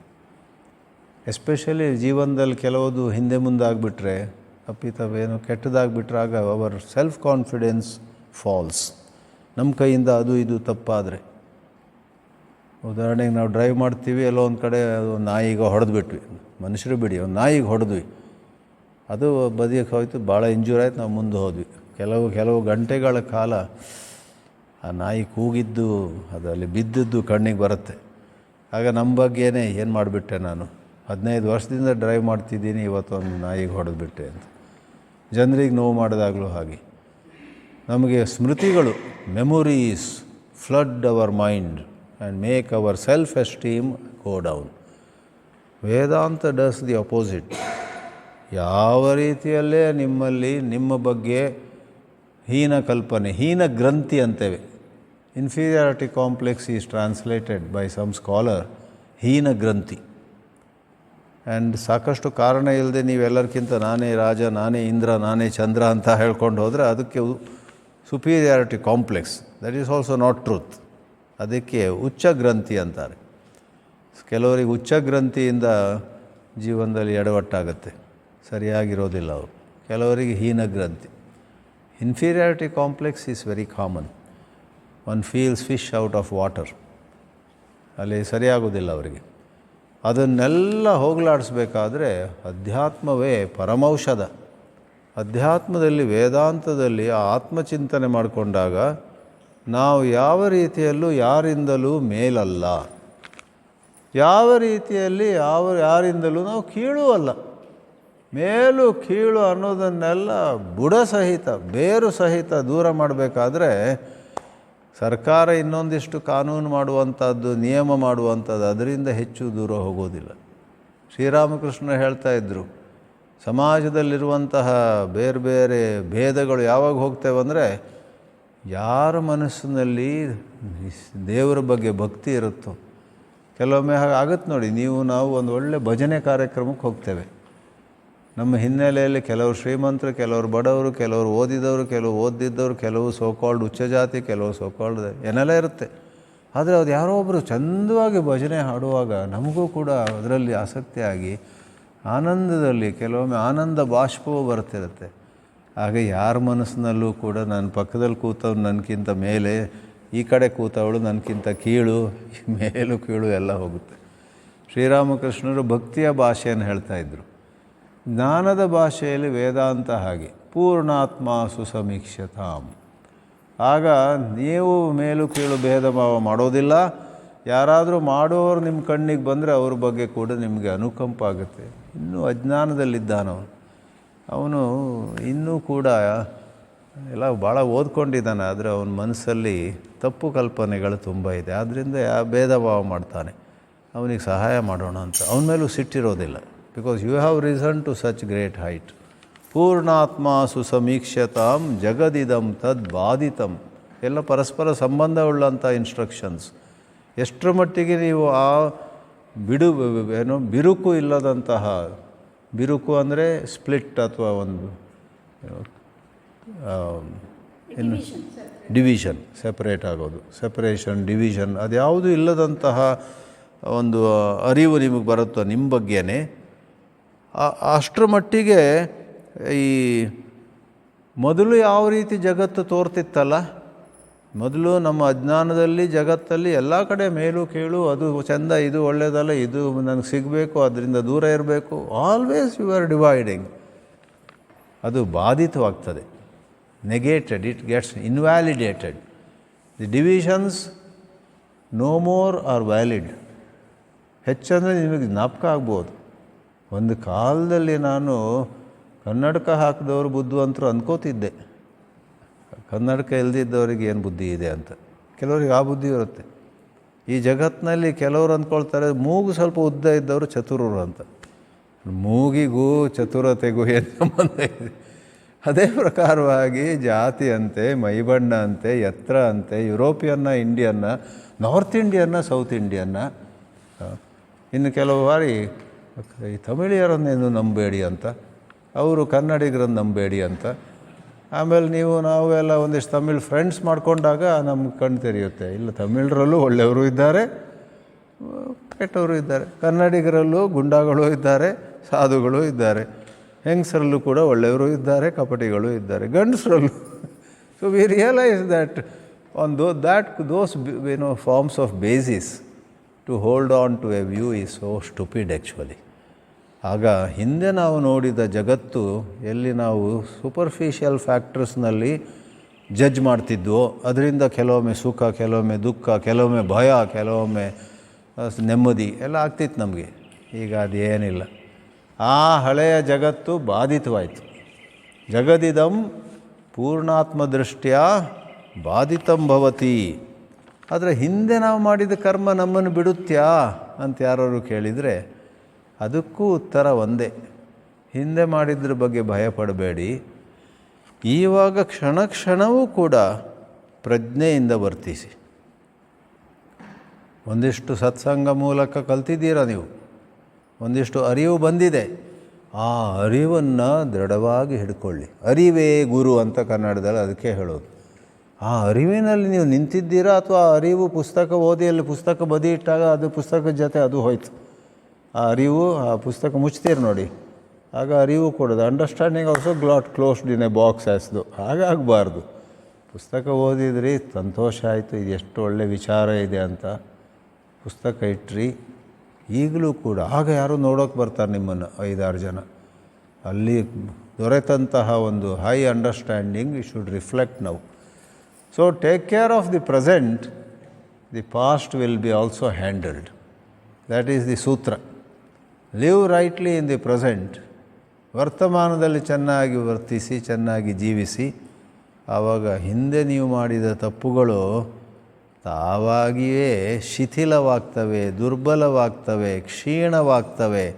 ಹಿಂದಿನ ಆ ಬಲಗಳು, ಫೋರ್ಸಸ್ ಅವೆಲ್ಲ ನಿಮ್ಮಲ್ಲಿ they loose there strength. That is the science. ಆದ್ದರಿಂದ ಪ್ರಾಕ್ಕರ್ಮ ಪ್ರವಿಲಾಪ್ಯತಾಂ. ಈಗಿನ ನಿಮ್ಮ ಹೊಸ ಅರಿವಿನಲ್ಲಿ ಹಿಂದೆ ಹೋಗಿ ಆ ಕರ್ಮ ಬದಲಾಯಿಸೋಕ್ಕಾಗಲ್ಲ.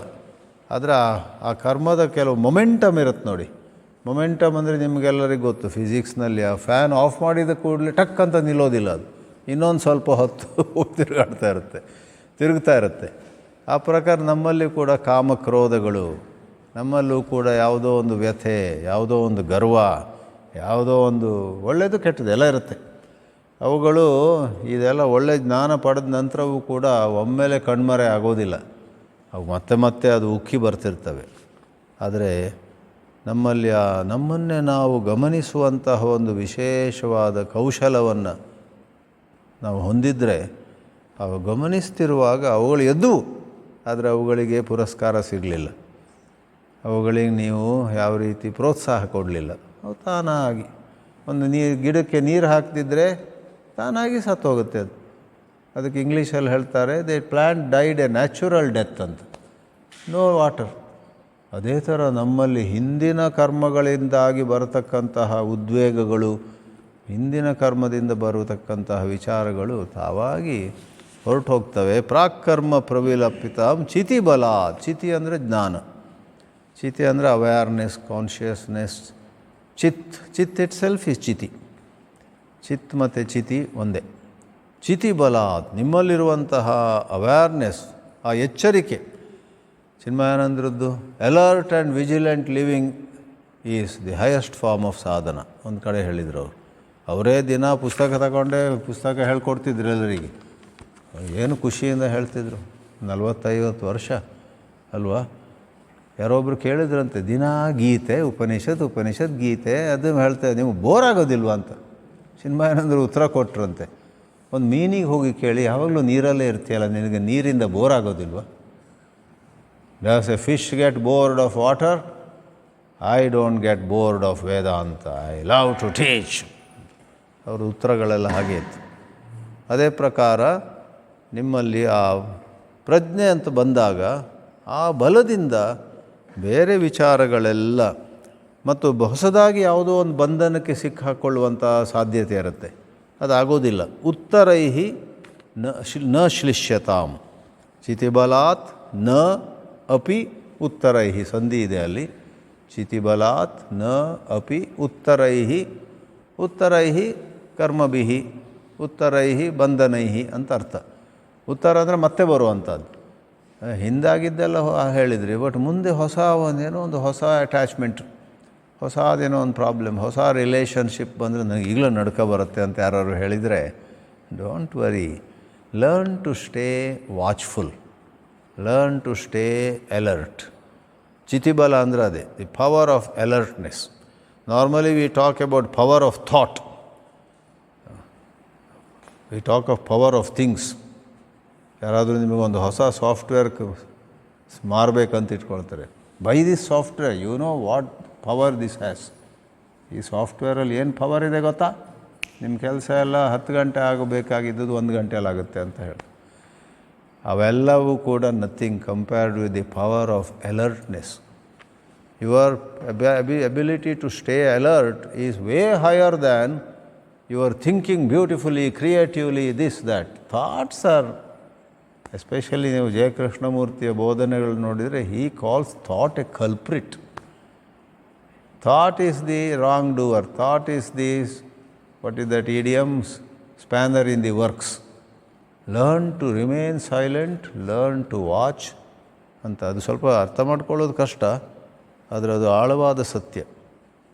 ನಾವು ಎಷ್ಟರ ಮಟ್ಟಿಗೆ ಎಚ್ಚರವಾಗಿ ಗಮನಿಸ್ತಾ ಇದ್ದೀವಿ, ನಮ್ಮಲ್ಲಿ ಏನೇನೋ ಆಲೋಚನೆಗಳು ಉದ್ಭವ ಆಗಲಿಕ್ಕೆ, ಎದ್ದೇಳಲಿಕ್ಕೆ ಬಿಡ್ತಾ ಇಲ್ಲ.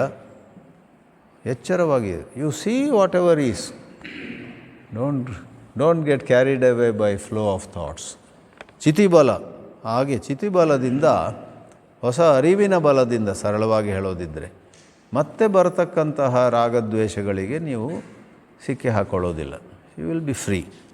ಪ್ರಾರಬ್ಧಂ ತು ಹಿಯ ಭುಜ್ಯತಾಂ. ಶಾಸ್ತ್ರಗಳು ಹೇಳ್ತವೆ, ಈಗ ನೀವು ಒಳ್ಳೆಯವರಾಗಿರ್ಬೋದು, ಬಟ್ ಹಿಂದಿನ ಕರ್ಮ ಅದ್ರ ಫಲ ಉಣ್ಲೇಬೇಕು.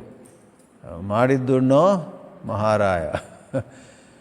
ಅದನ್ನು ಒಂದು ರೀತಿ ಧೈರ್ಯದಿಂದ, ಒಂದು ರೀತಿ in English they say, go through whatever has to come in dignity, dignified wisdom. ಹೌದು, ಅಯ್ಯೋ ಹೀಗಾಯ್ತಲ್ಲ, ಅವ್ರು ನಿಮಗೆ ಬೈದ್ರಲ್ಲ, ಬೇಜಾರಿಲ್ವಾ? ಇಲ್ಲ, ಅದಕ್ಕೆಲ್ಲ ಹಿನ್ನೆಲೆ ಇದೆ. ಯಾಕೆ ಬೈದರು ಅಂತ ನನಗೆ ಗೊತ್ತಿದೆ. ಆದರೆ ಅವರು ಬೈದರು ಅಂತ ನಾನು ಸಿಡಿಮಿಡಿಗೊಳ್ಳುತ್ತಾ ನಾನು ನನ್ನ ಜೀವನ, ನನ್ನ ಈ ದಿನವನ್ನು ಹಾಳು ಮಾಡ್ಕೊಳ್ಳಿಕ್ಕೆ ಇಚ್ಛಿಸೋದಿಲ್ಲ. ಆದರೆ ಬೇಜಾರಾಗುತ್ತೆ. ಬಟ್ ಐ ವಿಲ್ ಬೇರ್ ವಿತ್ ಇಟ್. ಅದನ್ನು ಸಹಿಸ್ಕೊಳ್ತೀನಿ. ನನ್ನ ಅಳಿಯನೇ, ನನ್ನ ಮೊಮ್ಮಗನೇ, ಅದು ನನ್ನ ಪಾರ್ಟ್ನರೇ ನನಗೆ ಬೈದಿರೋದು. I love him in spite of all this. ಆ ಪ್ರಕಾರವಾಗಿ ಪ್ರಾರಬ್ಧಂ ಭುಜ್ಯತಾಂ. ಪ್ರಾರಬ್ಧವನ್ನು ಒಂದು ಗಟ್ಟಿ ಮನಸ್ಸು ಮಾಡಿಕೊಂಡು ಎದುರಿಸಿ. ಕಷ್ಟ ಬಂದರೆ ಕಷ್ಟವನ್ನು ಎದುರಿಸಿ. ಸುಖ ಬಂದಾಗ ಅದಕ್ಕೆ ಆಸಕ್ತರಾಗಬೇಡಿ. ಸುಖ ದುಃಖ ಎರಡೂ ಪ್ರಾರಬ್ಧ. ದೇರ್ ಕ್ಯಾನ್ ಬಿ ಗುಡ್ ಪ್ರಾರಬ್ಧ, ದೇರ್ ಕ್ಯಾನ್ ಬಿ ಬ್ಯಾಡ್ ಪ್ರಾರಬ್ಧ. ಕೊನೆಯದಾಗಿ ಪರಬ್ರಹ್ಮನ ಸ್ಥೀಯತಾಂ. ಇದು ನೋಡಿ, ಭಾವೇ ಪ್ರಯೋಗಕ್ಕೆ ಒಂದು ಉದಾಹರಣೆ. ಪರಬ್ರಹ್ಮವಾಗಿ ಇರು ಅಂತ ಹೇಳಬೇಕು ಇವರಿಗೆ. ಇದನ್ನು ಪ್ಯಾಸಿವ್ ವಾಯ್ಸಲ್ಲಿ ಹೇಳ್ತಾ ಇದ್ದಾರೆ. ಪರಬ್ರಹ್ಮ ರೂಪೇಣ ತಿಷ್ಠ. ತಿಷ್ಠ ಅಂದರೆ ಆ್ಯಕ್ಟಿವ್ ವಾಯ್ಸ್. ಸ್ಟೇ ಆ್ಯಸ್ ಬ್ರಹ್ಮನ್. ಇಂಗ್ಲೀಷಲ್ಲೂ ಕಷ್ಟ, ಕನ್ನಡದಲ್ಲೂ ಕಷ್ಟ ಅದನ್ನು ಕರ್ಮಣಿ ಮಾಡುವಂಥದ್ದು. ಪರಬ್ರಹ್ಮ ರೂಪದಾಗಿ ಇರು ಅನ್ನೋದು ಆ್ಯಕ್ಟಿವ್ ವಾಯ್ಸ್. ಪರಬ್ರಹ್ಮ ರೂಪದಲ್ಲಿ ಇರುವಂತಾಗಲಿ ಅಥವಾ ನಿಮ್ಮಿಂದ ಇರಲ್ಪಡಲಿ. There is no such usage. Grammar again, leave grammar aside. The simple meaning is then ಆ ಒಂದು ಎತ್ತರಕ್ಕೆ ಹೋದಾಗ, ಯಾವ ಎತ್ತರ? ಅರಿವಿನ ಎತ್ತರ. ಒಂದು ಉನ್ನತವಾದ ಎತ್ತರದ ಅರಿವು ಬಂದಿದೆ ನಿಮಗೆ, ಎ ಹೈ ಅಂಡರ್ಸ್ಟ್ಯಾಂಡಿಂಗ್. ಅಲ್ಲಿ ಬಂದಾಗ ಮತ್ತೆ ಕೆಳಗಿಳಿಬೇಡಿ. Don't come down anymore. Stay in that high understanding. In that high understanding you are yourself Brahma. Advaita ವೇದಾಂತದಲ್ಲಿ ನೀವು ಬ್ರಹ್ಮವಾಗಿರಿ. ಏನೂ ನಿಮ್ಗೆ ಆಗೋದಿಲ್ಲ. ಆಗುವುದನ್ನು ಕೂಡ ನೀವು ಆ ದೃಷ್ಟಿಯಿಂದ ನೋಡಿದಾಗ ಅದು ಸುಳ್ಳಾಗಿ ತೋರುತ್ತೆ. ಪರಬ್ರಹ್ಮಣ ಅವ್ರ ಪರಬ್ರಹ್ಮ ರೂಪೇಣ ಅಂದಿದ್ದಾರೆ. ಪರಬ್ರಹ್ಮಣ ತೃತೀಯ ವಿಭಕ್ತಿ. ಪರಬ್ರಹ್ಮಾತ್ಮನ ಇನ್ನೊಂದು ಆತ್ಮ ಶಬ್ದ. ಬ್ರಹ್ಮಾತ್ಮನ ಸ್ಥೀಯತಾಂ. ಸ್ಥೀಯತಾಂ, ಸ್ಥಾನ ಅಂದರೆ ಇರುವುದು, ನಿಲ್ಲೋದು. ಅಲ್ಲಿ ನಿಂತ್ಕೊಂಬಿಡಿ, ಮತ್ತೇನು ಮಾಡಬೇಕಾಗಿಲ್ಲ. Don't have to move at all. It's a very high teaching.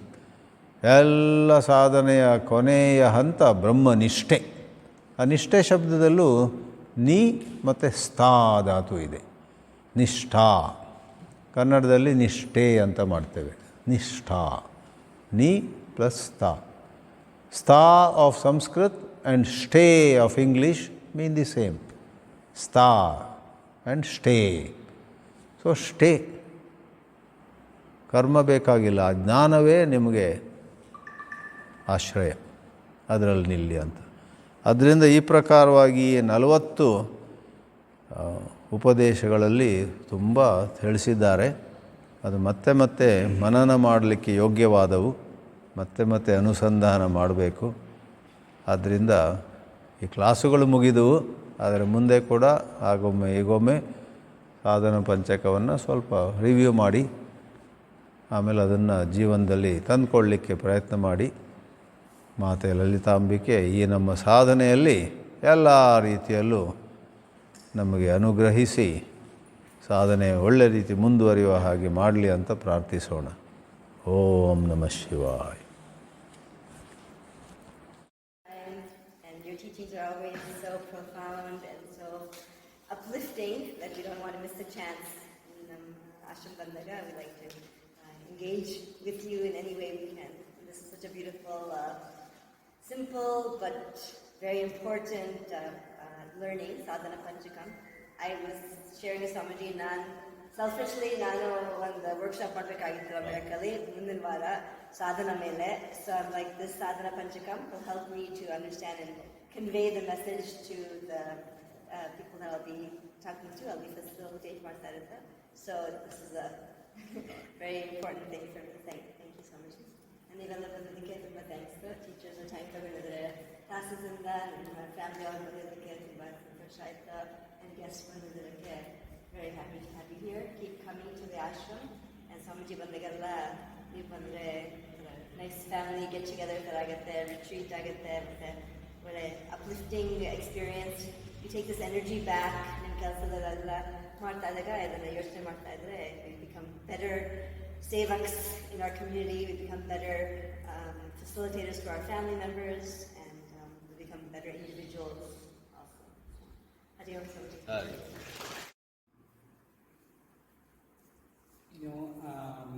Just ನಾನು actually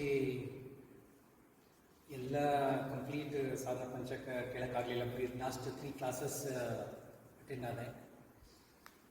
I think then I went through actually the full ಇದು ಚಿಕ್ಕ ಬುಕ್. ಐ ಥಿಂಕ್ ತುಂಬ ಬ್ಯೂಟಿಫುಲ್ ಆಗಿ. ಏನಕ್ಕೆ ಅಂತಂದರೆ ನಾವೆಲ್ಲರೂ ಒಂದು ರೀತಿ ಸಾಧಕರೇ. ಸಾಧನೆ ನಮ್ಮ ಜೀವನದಲ್ಲಿ ಮಾಡ್ತಾ ಇದ್ದೀವಿ. ಅದು ಇದು ನಾವು ಯಾರು ಅಂತಂದಲ್ಲ. ಇನ್ಫ್ಯಾಕ್ಟ್ ನಾನು ನಮ್ಮ ತಾಯಿಯವ್ರ ಮೊನ್ನೆ ಕೇಳ್ತಾ ಇದ್ದೆ, ಹೇಗೆ ನಮಗೆಲ್ಲ ಎಷ್ಟೊಂದು ಸ್ಟ್ರೆಸ್ ಇರುತ್ತೆ, ನಿಮಗೇನು ಸ್ಟ್ರೆಸ್ ಅಂತ ನಮಗೆ ಕೇಳ್ತಾ ಇದ್ದೆ. ಅವ್ರು ಹೇಳ್ತಾ ಇದ್ರು, ನನಗೆ ನಾಳೆ ಬೆಳಗ್ಗೆ ಎದ್ದ ತಕ್ಷಣ ತಿಂಡಿ ಏನು ಮಾಡೋದು ಅನ್ನೋದೇ ಸ್ಟ್ರೆಸ್ಸು, ರಾತ್ರಿಗೆ ಏನು ಇದು ಮಾಡಬೇಕು ಅಂತ. ಅದು ಏನಕ್ಕಂತಂದರೆ ನಾವು ಜೀವನದಲ್ಲಿ ಏನೇ ಕೆಲಸ ಮಾಡಿ, ಗೌರ್ಮೆಂಟ್ ಅಫಿಷಿಯಲ್ಸ್ ಆಗ್ಬೋದು, ನಮ್ಮ ಟೀಚರ್ಸ್ ಆಗ್ಬೋದು, ನಮಗೆ ಸಾಕಷ್ಟು ಕೆಲಸಗಳಿರುತ್ತೆ, ಸ್ಟ್ರೆಸ್ ಖಂಡಿತವಾಗಿ ಇರುತ್ತೆ. ಅದನ್ನು ನಾವು ಯಾವ ರೀತಿ ಅದಕ್ಕೆ ನಾವು ಅಪ್ರೋಚ್ ಮಾಡ್ತೀವಿ ಅನ್ನೋದೇ ಸಾಧನೆ. ಇದು ನಾನು ನೋಡ್ತಾ ಇದ್ದರೆ ಇದಂತೂ ನಿಜವಾಗ್ಲೂ ನಮಗೆಲ್ಲ ನಮ್ಮ ಸಾಧನೆಗೆ ಅತ್ಯಂತ ಸರಳವಾದ ಒಂದು ಕೈಪಿಡಿ ಅಂತ ಹೇಳ್ಬೋದು, ಮಾರ್ಗದರ್ಶನ ಅಂತ ಹೇಳ್ಬೋದು, ಒಂದು ಮ್ಯಾನ್ಯುವಲ್, ಹ್ಯಾಂಡ್ ಬುಕ್. ತುಂಬ ಬ್ಯೂಟಿಫುಲ್ ಆಗೋದು. ಸ್ವಾಮೀಜಿಯವರು ಇಷ್ಟೊಂದು ಸರಳವಾಗಿ ಅದನ್ನು ನಮ್ಮ ಮುಂದೆ ತಿಳಿಯಾಗಿ ಇಟ್ಟಿದ್ದಾರೆ. ಅದರಲ್ಲಿ ಆ್ಯಕ್ಚುಲಿ ನೋಡ್ತಾ ಇದ್ದರೆ ಅದು ಇನ್ಫ್ಯಾಕ್ಟ್ ಸ್ಟೇಜ್ ವೈಸೇ ಇದೆ. First it starts of with ನಮಗೆ ಜಸ್ಟ್ ಚಾಂಟಿಂಗಿಂದ ಸ್ಟಾರ್ಟ್ ಮಾಡಿದ್ವಿ. ಅದರಿಂದ ಹಿಡ್ಕೊಂಡು ಶ್ರವಣ ಮನನ ನಿಧಿಧ್ಯಾಸದಿಂದ ಹಿಡ್ಕೊಂಡು ಏನಕ್ಕೆ ಸದ್ಗುರುಗಳಿಂದ ಇದನ್ನು ಕಲಿಬೇಕು ಅಂತ ಅದಕ್ಕೆ ಕೇಳಬೇಕು. ಇದನ್ನು ಓದೋದು ಸುಲಭ. ಅಲ್ಲಿ ಕೆಲವೊಂದು ಅದು ಇವಾಗ ಗೂಗಲ್ ಎಲ್ಲ ಇರೋದ್ರಿಂದ ನಮಗೆ ಅದ್ರ ವ್ಯಾಖ್ಯಾನವೂ ಸಿಕ್ಬಿಡ್ತು. ಅದು ಗುರುದೇವೇ ಬರೆದಿದ್ದಾರೆ ವ್ಯಾಖ್ಯಾನ, ಅದು ನಮಗೆ ಅರ್ಥ ಆಗಬಹುದು. ಬಟ್ ಅದ್ರ ಹಿಂದಿನ ತತ್ವನ ನಾವು ಸದ್ಗುರುಗಳಿಂದನೇ ಕಲಿಬೇಕು. ಅದು ಇವತ್ತು ಸ್ವಾಮೀಜಿಯವರು ಇಲ್ಲಿ ಬಂದು ನಮಗೆ ಇಷ್ಟೊಂದು ಸರಳವಾಗಿ ಸ್ವಾಮೀಜಿಯವರು ನಮಗೆ ಇದನ್ನು ತಿಳಿಸ್ಕೊಟ್ಟಿದ್ದಾರೆ. ನಾವು ಕೊನೆಯದು ಏನು ಹೇಳಿದ್ರು ಸ್ವಾಮೀಜಿಯವರು, ಲಾಸ್ಟ್ ಇದು ಅದು ಪಾರಮಾರ್ಥಿಕ ಸತ್ಯಕ್ಕೆ ನಾವು ಹೋಗೋದು ಕಷ್ಟ ಆಗ್ಬಹುದು, ಬಟ್ ನಮ್ಮ ಬಿಗಿನಿಂಗ್ ನಾವೆಲ್ಲೋ ಒಂದು ಹತ್ರ ಸ್ಟಾರ್ಟ್ ಮಾಡಬೇಕು. ಇದನ್ನು ನಮ್ಮ ಜೀವನದಲ್ಲಿ ಅಳವಡಿಸ್ಕೊಳಕ್ಕೆ ಪ್ರಯತ್ನ ಮಾಡೋಣ. ಲಲಿತ ಪರಮೇಶ್ವರ ಆಶೀರ್ವಾದ ಹಾಗೂ ಸ್ವಾಮೀಜಿಯವರ ಆಚಾರ್ಯರ ಆಶೀರ್ವಾದ ನಮ್ಮ ಮೇಲೆ ಇರಲಿ ಅಂತ ಹೇಳ್ತಾ, ಸ್ವಾಮೀಜಿಯವರಿಗೆ ನಮ್ಮ ಸುವರ್ಣಮುಖಿ ಸಂಸ್ಕೃತಿಯ ಒಂದು ಪರವಾಗಿ ನಿಮ್ಮೆಲ್ಲರ ಪರವಾಗಿ ಶ್ರೀ ಸಾಷ್ಟಾಂಗ ನಮಸ್ಕಾರಗಳನ್ನು ತಿಳಿಸ್ತೀನಿ.